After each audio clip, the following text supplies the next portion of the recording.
Hi అండి అందరికీ. ఈరోజు దిబ్బ రొట్టె ఎలా చేయాలో చూద్దామా? ఈ దిబ్బ రొట్టె కొబ్బరి చట్నీతో భలే టేస్టీగా ఉంటుంది.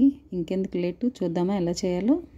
మన ఇళ్ళల్లో కామన్గా ఉండే ఇడ్లీ రుబ్బులో కొంచెం జీలకర్ర వేసి, తర్వాత కొంచెం సన్నగా తరుక్కున్న ఆనియన్ అండ్ కొంచెం గ్రీన్ చిల్లీ, కొద్దిగా కరివేపాకు వేసి బాగా మిక్స్ చేసుకోవాలి. ఈ దిబ్బ రొట్టె కోసం అడుగు మందంగా ఉన్న ఐరన్ కడాయి అయితే చాలా బాగుంటుంది, అడుగు మాడకుండా ఉంటుంది అన్నమాట. ఇప్పుడు కడాయిలో ఆయిల్ వేసుకొని 3-4 గరిటెలు వేసుకోవాలి పిండి. దాని తర్వాత మనం గరిటెతో నెమ్మదిగా అలా స్ప్రెడ్ చేసి సిమ్లో కాల్చుకోవాలి. దీన్ని ఎక్కువ హై ఫ్లేమ్లో పెడితే మాడిపోతుంది అన్నమాట అడుగు. ఒక 5 మినిట్స్ తర్వాత ఇలా నెమ్మదిగా దాన్ని తిప్పుకోవాలి. తిప్పి కొంచెం మూత పెట్టి ఉంచాలి. మూత పెట్టి ఉంచి మళ్ళీ సిమ్లోనే ఉంచాలి. అప్పుడు ఇలా క్రిస్పీగా తయారవుతుంది మన దిబ్బ రొట్టె.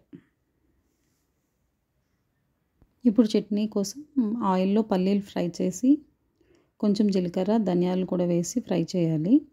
తర్వాత మిక్సీ జార్లో ఇవన్నీ ట్రాన్స్ఫర్ చేసుకొని కొంచెం వెల్లుల్లి, కొబ్బరి ముక్కలు వేసి మిక్సీ పట్టుకోవాలి. చివరిగా చట్నీలో తాలింపు వేయడమే. తాలింపు కోసం జీలకర్ర, ఆవాలు, కొంచెం ఎండుమిర్చి వేసి ఆ కొబ్బరి చట్నీ తాలింపు పెట్టుకుని ఈ దిబ్బ రొట్టెతో తింటే సూపర్.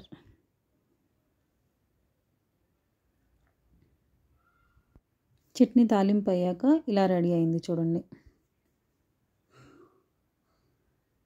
ఈ దిబ్బ రొట్టెని ఇప్పుడు కొంచెం పలచగా వేసి దాని పేరు మార్చారు, ఊతప్పం అయిందనమాట. కానీ పాతకాలంలో దీని పేరు దిబ్బ రొట్టె. ఇప్పుడు టేస్ట్ చూద్దామా ఎలా ఉందో. మీరు కూడా ట్రై చేయండి. మీకు నచ్చితే ట్రై చేసి ఎలా వచ్చిందో నాకు కామెంట్ చేయండి. Thank you for watching.